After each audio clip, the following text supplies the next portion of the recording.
Good morning everyone. My name is Rahman, assistant teacher under Jharkhand government in high school.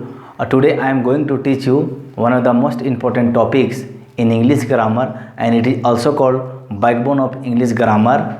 और मैं पूरा tense का series जो पढ़ा रहा हूँ उसमें आज मैं जो आपका सीरीज है वो 6th पार्ट चलेगा। और आप जानते होंगे ये मेरा चैनल है ई कॉमर्स जोन, तो काइंडली इसको लाइक, सब्सक्राइब और शेयर और कमेंट करें। ज़्यादा से ज़्यादा इसको आप लाइक, शेयर, कमेंट करें। अब आइए हम आते हैं टॉपिक पर। ये आपका है past tense. So past tense आप जानते होंगे, जनरली मैंने बताया था कि टेंस कितने होते हैं, 3 होते हैं और सभी का प्रकार होता है, तो टोटल 12 हो गया, 12 हो गया। अब 12 में ऑलरेडी मैं इसका 4 पढ़ा चुका हूँ। प्रेजेंट टेंस का मैं ऑलरेडी 4 पढ़ा चुका हूँ। और उसी तरह से अब जो है पास्ट टेंस का 4 होगा, यानी सिंपल इंडेफिनिट या आपका पास्ट इंडेफिनिट होगा, उसके बाद पास्ट कंटिन्यूअस होगा, उसके बाद पास्ट परफेक्ट होगा, उसके बाद पास्ट परफेक्ट कंटिन्यूअस होगा। 4 होगा। तो 4 से अभी हमको 4 पढ़ना नहीं है, फिलहाल मैं पास्ट टेंस में 4 होंगे तो मैं पास्ट इंडेफिनिट की बात कर रहा हूँ। अब इसका हिंदी आइडेंटिफिकेशन क्या है ज़रा ध्यान देंगे। जिस हिंदी क्रिया का अंत में ई थी या फिर ए थे या फिर आ या ए ई या था, थे, थी या यहाँ पर थी 2 जगह हो गया है, ठीक है, थी, थे, ये था आदि रहेगा, ठीक है। तो कहने का मतलब ये हुआ कि जैसे मैंने एक हिंदी में वर्ड बोला कि वह गया तो आ आया, मैं बोला वह गई तो ई आया, मैंने कहा कि हम लोग खाए थे तो थे आया, ई थे आया। इसी तरह से बहुत सारे वर्ड होगा हिंदी में, उसको हम ट्रांसलेट इनटू इंग्लिश करते हैं। तो याद रखिएगा ये आपका पास्ट इंडेफिनिट का पहचान। ये तो हिंदी मीडियम वालों के लिए है। Now come for English medium के लिए an action took place in past times. An action took place in past times यानी ऐसा घटना जो पास्ट टाइम में घटती है, that is called past tense. इसका पहचानने का सबसे आसान तरीका subject plus verb two plus object रहेगा। सॉरी, ये है स्ट्रक्चर मैंने लिखा है 1 से, आप जानते होंगे 1 × 6 = 6 स्ट्रक्चर होता है, तो मैंने यहाँ लिखा है वह subject plus V2 plus object होगा, सब्जेक्ट उसके बाद did plus not plus object होगा। याद रखिएगा डिड नॉट को हम क्वेश्चन टैग फॉर्म या अपेंडेड क्वेश्चन या टेल क्वेश्चन के रूप में हम डिडंट भी कर सकते हैं। जैसे वहाँ पर किए थे do plus not don't, does plus not doesn't, has plus not hasn't, have plus not haven't, is plus not isn't, am plus not amn't या अरंट, और आर प्लस नोट अरंट, वो मैं किया था। तो अभी मैं आपको बता रहा हूँ अभी मैं आपको बता रहा हूँ कि डिडंट हो गया। अब डिडंट भी कर रखते हैं, तो यहाँ पर क्या लिख सकते हैं, सीता डिडंट कम हेयर, वहाँ पर नहीं आई है, यहाँ पर नहीं है। या फिर बोल सकता हूँ Sita didn't go to school, Sita school नहीं गई। इसके बाद थर्ड में did plus subject plus verb 1 plus object. ये आप लोग पूरा एक एक सेंटेंस लीजिएगा और एक एक सेंटेंस को पूरा बना दीजिएगा। नेक्स्ट 5th नंबर में है आपका WH प्लस, आप जानते होंगे 3 को पूरा लिख देते हैं, और 6 नंबर में WH प्लस 4 यानी इसको 4 को पूरा लिख देते हैं। अब देखिए ये जो मैं बता रहा हूँ ये बहुत ही इम्पोर्टेंट है, VBI इसको बोलेंगे, वेरी वेरी इम्पोर्टेंट है। क्यों है देखिए, क्योंकि अगर हमको पास्ट टेंस को पहचानना है कि पास्ट टेंस इंग्लिश में कौन होगा, चूँकि हिंदी मीडियम में जनरली इंग्लिश को पढ़ी नहीं जाती है, लेकिन चूँकि हिंदी भाषी क्षेत्र के लिए मैं बना रहा हूँ और इंग्लिश मीडियम के लिए, तो दोनों क्षेत्र को मैं रिप्रेजेंट करता हूँ, इंग्लिश और हिंदी को। तो इसलिए यहाँ पर है कि if adverbs of times are given in a sentence, those sentence belong to past indefinite such as yesterday, the day before, yesterday, ये पूरा एक में है, एक फ्रेजेज है। या फिर एडवर्ब ऑफ टाइम होगा या एडवर्ब फ्रेजेज ऑफ टाइम होगा। याद रखिएगा जैसे यहाँ द डे बिफोर यस्टरडे एक फ्रेजेज ऑफ टाइम है, उसी तरह से यस्टरडे मॉर्निंग या यस्टरडे नून होगा, यस्टरडे इवनिंग होगा, ये एक फ्रेजेज है। उसके बाद द अदर डे, ये भी एक फ्रेजेज है। फ्रेजेज का मतलब होता है ग्रुप ऑफ वर्ड्स, ठीक है। तो आपको मैं कभी जब फ्रेजेज पढ़ाऊंगा तो noun phrase, adjective phrase, adverb phrase, verb phrase इस तरह से रहता है। प्रीपोजिशन फ्रेज, उसको प्रीपोजिशनल फ्रेजेज ही बोलते हैं। अब देखिए इसमें क्या है, एगो जैसे ये वर्ड्स है, लास्ट इवनिंग या नाइट या वीक या मंथ या फिर रहेगा इन जून 2010। अगर इस तरह से कोई भी वर्ड्स या फिर फ्रेजेज, टाइम फ्रेजेज दिया रहेगा किसी सेंटेंस में, तो I give you guarantee those words, these words are given in a particular sentence और in sentences the sentence belongs to past indefinite tense. वो सेंटेंस पास्ट इंडेफिनिट टेंस से belong करेगा। आपके पास क्वेश्चंस ये पूछ सकता है कि ये सब दिया रहेगा और बोलेगा कि ये क्या सही है कि गलत है, तो कन्फर्म सही होगा। और अगर ये सब नहीं दिया रहेगा और बोलेगा कि ये सेंटेंस गलत है कि सही है, तो आपको गलत हो जाएगा। ओके, जैसे मैं एक सेंटेंस बोल रहा हूँ, आई वेंट देयर यस्टरडे, मैं वहाँ कल गया था, तो यस्टरडे इसमें आ गया तो कन्फर्म ये पास्ट इंडेफिनिट टेंस हो गया। फिलहाल तो पास्ट इंडेफिनिट टेंस होगा। अब देखिए, अब मैं आपको कुछ इसमें असेज जो मैं आपको बताया था, ये बहुत इंपॉर्टेंट है, कंपटीशन लेवल में पूछे जाते हैं। असेज, इसको एप्लीकेशंस या अनुप्रयोग या उपयोग बोलते हैं। कहता है कोई कार्य या एक्शन पास्ट में किसी निश्चित समय पर समाप्त हुआ है, यानी कोई काम समाप्त हो गया। कोई काम अगर समाप्त हुआ जस्ट कुछ देर पहले या कल हुआ, माने बोल सकते हैं कुछ देर पहले। याद रखिएगा एक चीज़ मैं और आपको बता रहा हूँ, 60%, याद रखिएगा 60% पास्ट इंडेफिनिट टेंस का यूज हम करते हैं। कहाँ करते हैं, मैं आपको एक छोटा सा एग्जांपल दे रहा हूँ। जैसे आप कोई सिनेमा देखने गए या आप मेला देखने गए या समर वेकेशन कैसे मनाए या कल आप मार्केट गए थे तो क्या क्या खरीदे थे, A to Z आपका पार्ट सब पास्ट इंडेफिनिट आएगा। So my dear students, my dear learners, keep one thing in your mind, ये 60% आपका ट्रांसलेशन हो या कोई स्टोरी को नरेट करना हो या कोई स्टोरी किन्हीं को बताना हो या आपको खुद लिखना हो या आर्टिकल लिखना हो या स्टोरी लिखना हो या पैसेज लिखना हो या किसी को आप कहानी बता रहे हैं या कहानी लिखने के लिए बोल रहे हैं, तो मैक्सिमम जो आपका उदाहरण होगा या मैक्सिमम जो आपका इंसिडेंट्स घटना होता है, याद रखिएगा वो 60% जाएगा यही टेंस में, that is called past tense, past indefinite tense. तो पास्ट इंडेफिनिट टेंस सभी टेंसों का एक प्रकार से माना जाए बाप है, याद रखिएगा। क्यों? क्योंकि 60% जा रहा है।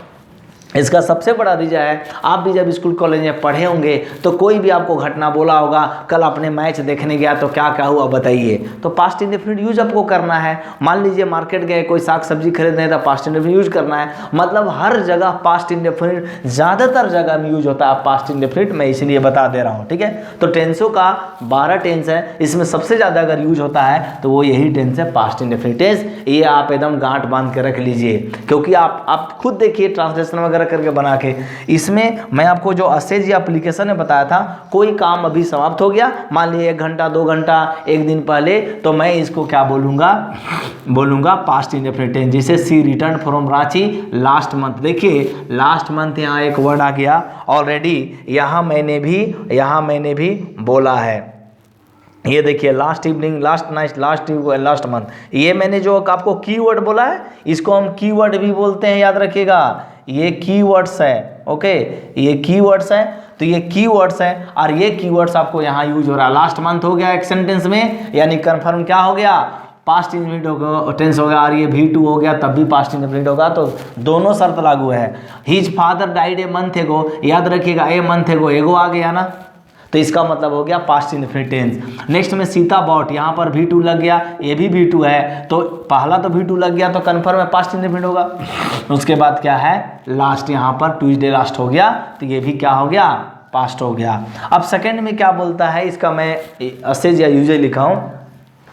पास्ट टाइम से रिलेटेड सिचुएशन का वर्णन करने के लिए भी इस टेंस का प्रयोग होता है। पास्ट टाइम से रिलेटेड, जैसे इट वाज वेरी हॉट, यहाँ पर बोल सकते हैं बहुत गर्मी थी।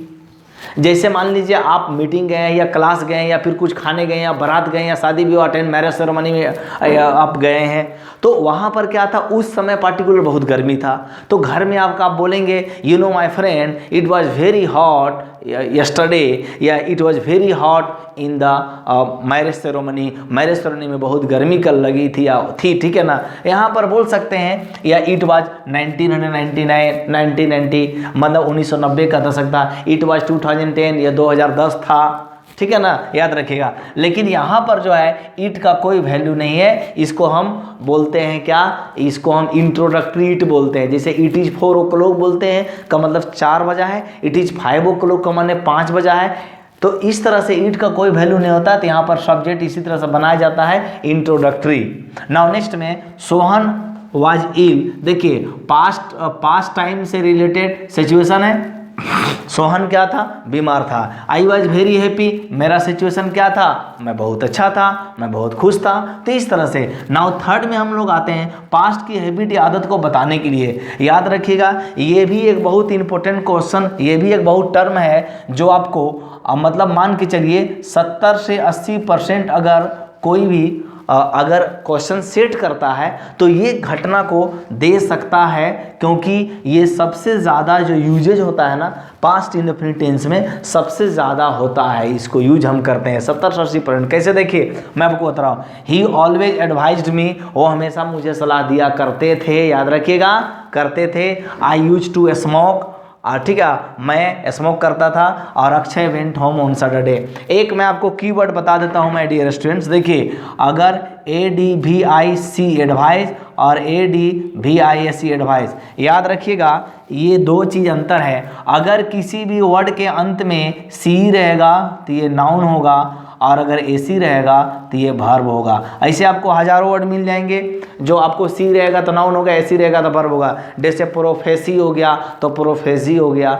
नेक्स्ट में क्या है आपका, आप जानते होंगे कि डांस हो गया, देखिए डांस का मतलब नृत्य होता है, और टू डांस का मतलब नृत्य करना होता है, ठीक है, तो डांस हो गया।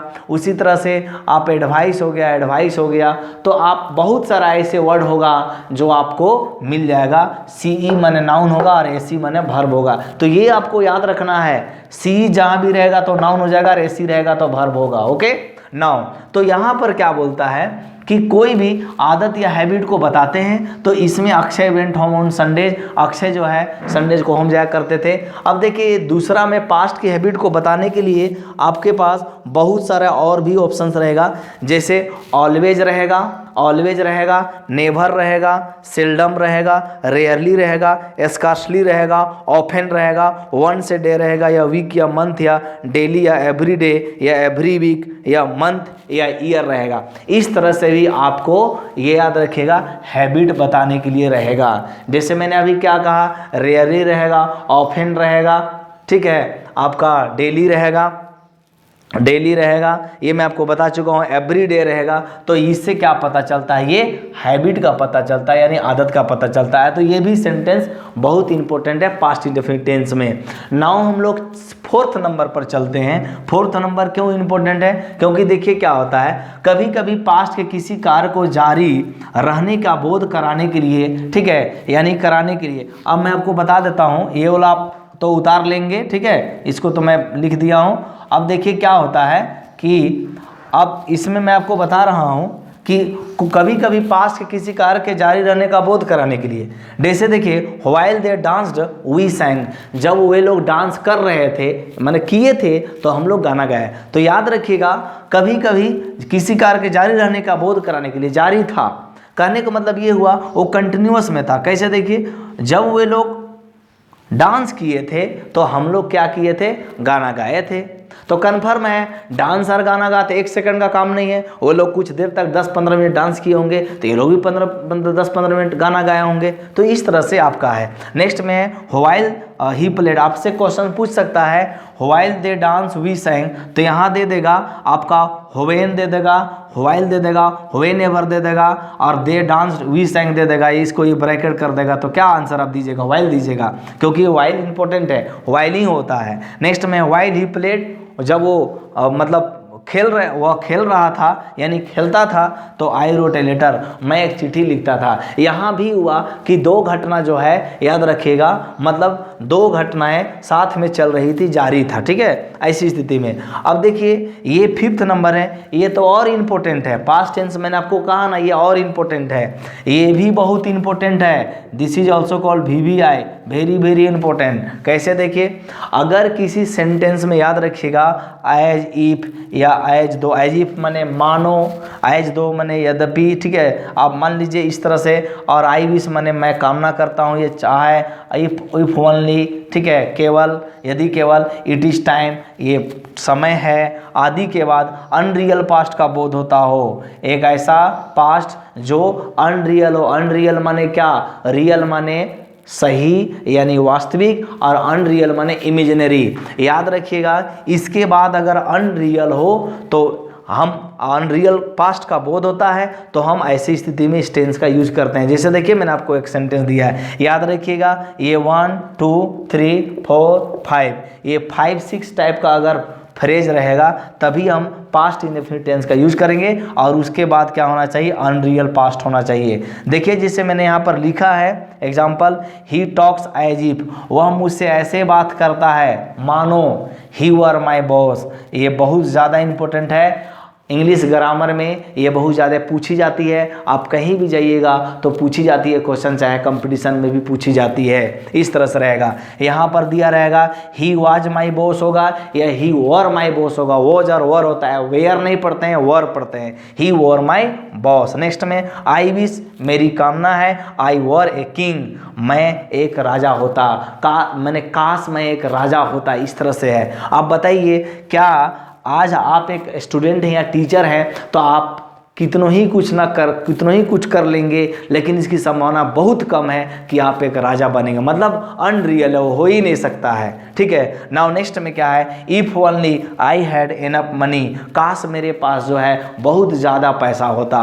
अभी आप लाखपति है तो अरबपति खरबपति तुरंत नहीं बन सकते हैं, ये भी जो है इमेजिनेटिव है और ये भी कभी आपका रियल नहीं है। नेक्स्ट में क्या है, इट इज टाइम, ये तो और ज़्यादा इंपॉर्टेंट है, it is time we started playing tennis. याद रखें, इट इज टाइम या इट इज हाई टाइम या इट इज अपॉर्चुनिस्टिक, इस तरह का अगर कोई सेंटेंस या फ्रेजेज रहेगा, ऐसे तो मैं इसको आपको डिटेल में अभी फिर बताऊंगा, ठीक है, नेक्स्ट वीडियो में आपको बताऊंगा। अभी ये जारी है, कंटिन्यूड में लिख चुका हूँ, ये जारी है, इसको मैं बताऊंगा एप्लीकेशंस और एक वीडियो में, तब मैं इसको ऑफ करूंगा ये वाला टेंस को, फिर आगे मैं बढ़ूंगा। तो इट इज हाई टाइम या इट इज टाइम रहेगा, उसके बाद सब्जेक्ट रहेगा, तो याद रखिएगा ये वर्ब टू लगेगा हमेशा, वर्ब टू।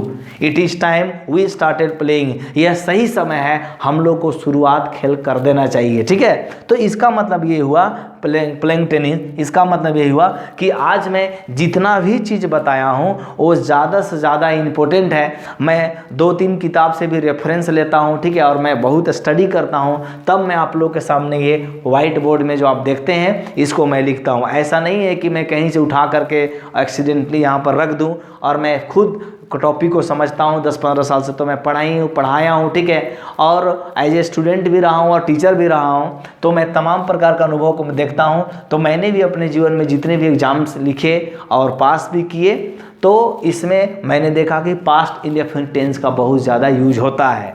तो इसीलिए हमने भी सोचा कि आप लोग के लिए फ्री ऑफ कॉस्ट, आपको कोई दिक्कत नहीं है, आप मेरे साथ बने रहिए, आप पूरा ईयरली, मतलब आप सालों भर थ्रू आउट द ईयर जो है आप आराम से पढ़ सकते हैं। अंत में मैं यही बोलना चाहूँगा कि मेरा जो ई-कॉमर्स जोन चैनल है, इसको आप काइंडली ई-कॉमर्स जोन को काइंडली लाइक करें, सब्सक्राइब करें और ज़्यादा से ज़्यादा लोगों तक ये वीडियो पहुंचाएं, क्योंकि मैं उन गरीब बच्चों के लिए, उन बच्चों के लिए या वो शिक्षक जो तैयारी कर रहे हैं कंपटीशन का, वैसे के लिए CTET, JTET, UP TET, Bihar TET, ये सभी में आपका ये हेल्पफुल होगा।